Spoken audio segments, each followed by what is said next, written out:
बिहार शिक्षक भर्ती की बहुत सारे कैंडिडेट्स जिनका 45 से 55 के बीच में स्कोर है वो काफ़ी लगातार वेटिंग लिस्ट का वेट कर रहे हैं। आखिर कब तक वेटिंग लिस्ट जारी किया जा सकता है, क्योंकि वेटिंग लिस्ट का वेट इसलिए भी कर रहे हैं क्योंकि जब तक वेटिंग लिस्ट नहीं आएगी तब तक उन कैंडिडेट्स का जिनका कि स्कोर कार्ड 67 से कम है उन वो कहीं ना कहीं परेशान भी है। मैं मेल कैंडिडेट्स की बात करूं और मेल कैंडिडेट का पेपर की अगर बात करूं तो मेल का जो पेपर था वो काफ़ी स्टैंडर्ड था, और इस तरह के पेपर में अगर आप 50-55 भी पहुंच रहे हो तो अपने आप में एक बड़ी बात है, क्योंकि इतना आसान नहीं था 67 कट ऑफ को क्लियर करना। ज़्यादातर जिनका भी सिलेक्शन हुआ मैंने देखा है कि फीमेल कैंडिडेट का सिलेक्शन हुआ है। क्यों? क्योंकि फीमेल कैंडिडेट की सीट भी फिक्स थी 50%, और उसके साथ साथ सीट फिक्स होने के साथ साथ कहीं ना कहीं फीमेल कैंडिडेट का पेपर का स्टैंडर्ड जो था मेल कैंडिडेट से 18 था, और फीमेल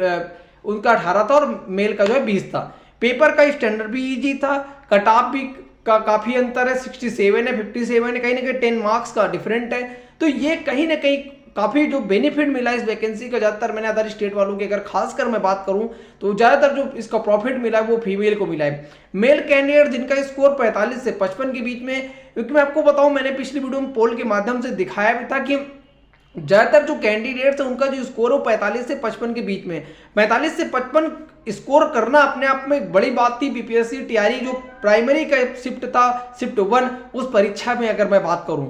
लेकिन कहीं ना कहीं वो कैंडिडेट भी बहुत सबसे ज़्यादा परेशान है जो 45 से 55 के बीच में, उनकी संख्या भी अपने आप में बहुत ज़्यादा है, लेकिन उनका सिलेक्शन नहीं हुआ। और इस परीक्षा में 67 मार्क्स या फिर उससे ज़्यादा मार्क्स लाना अपने आप में एक बहुत बड़ा चैलेंज था। मैं अगर सीट की बात करूं तो इतनी अच्छी वैकेंसी थी, और इतनी अच्छी वैकेंसी में अगर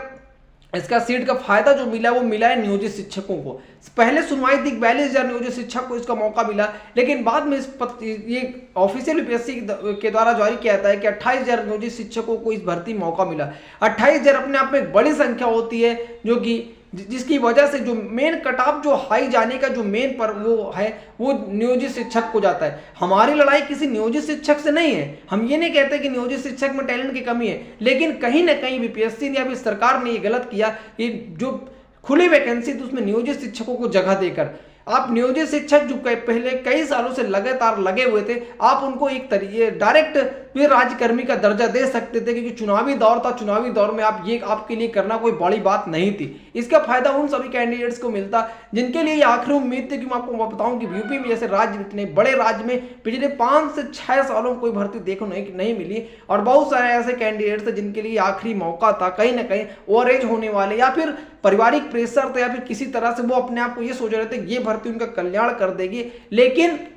इतना अच्छा स्कोर करने के बाद भी उन कैंडिडेट का सिलेक्शन नहीं हुआ। बहुत सारे कैंडिडेट मुझे मेल के माध्यम से या फिर कमेंट के माध्यम से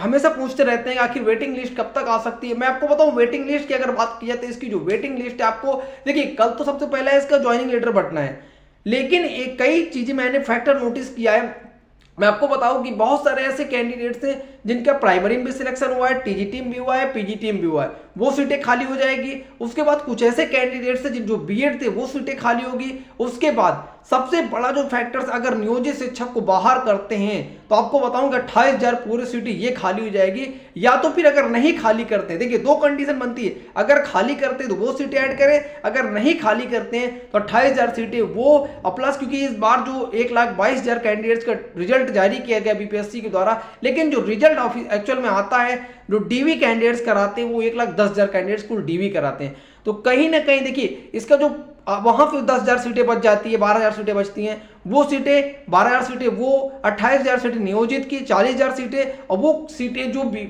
प्राइमरी में बीएड कैंडिडेट्स की या फिर कई ऐसे गलतियों के कारण कैंडिडेट्स का रिजल्ट जारी कर दिया गया, वो कहीं ना कहीं फर्जी थे। इस तरह से करके अगर देखा जाए तो 40 से 50,000 सीटें आपको फिर से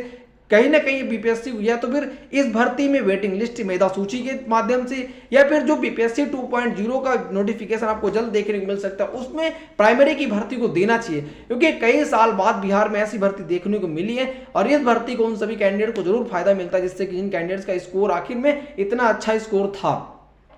मैं आपको बताऊं कि आपको लगभग कुछ दिन तो जरूर वेट करना चाहिए, कुछ दिन इन द सेंस कि आपको ये अक्टूबर नवंबर आज से स्टार्ट हो गया, और नवंबर के सेकंड वीक तक आपको मेधा सूची वेटिंग लिस्ट देखने को मिल सकती है। देखिए कहीं ना कहीं मुझे बीपीएससी पर पूरा भरोसा है, और भरोसा इसलिए भी है कि जो बीपीएससी का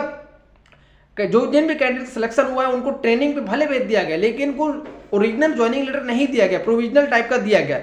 क्योंकि देखिए बहुत सारे ऐसे कैंडिडेट्स हैं जिनको फर्जीवाड़ा इन द सेंस कि गलत डॉक्यूमेंट्स के थ्रू जो डीवी हुआ बहुत अच्छे तरीके से नहीं हुआ है और डीवी पे बहुत अच्छे तरीके से नहीं हुआ है, तो कहीं ना कहीं उन कैंडिडेट जरूर एंट्री कर गए हैं जो कैंडिडेट एक्चुअल में फर्जी थे। थोड़ा सा इंतजार करना चाहिए, सब्र करना चाहिए। और जिन कैंडिडेट्स के बहुत कम स्कोर, मैं उनको बोलूंगा आपकी टीआरई 2.0 का जो आपका आने वाला है जूनियर के लिए, उसकी तैयारी में आपको लग जाना चाहिए। और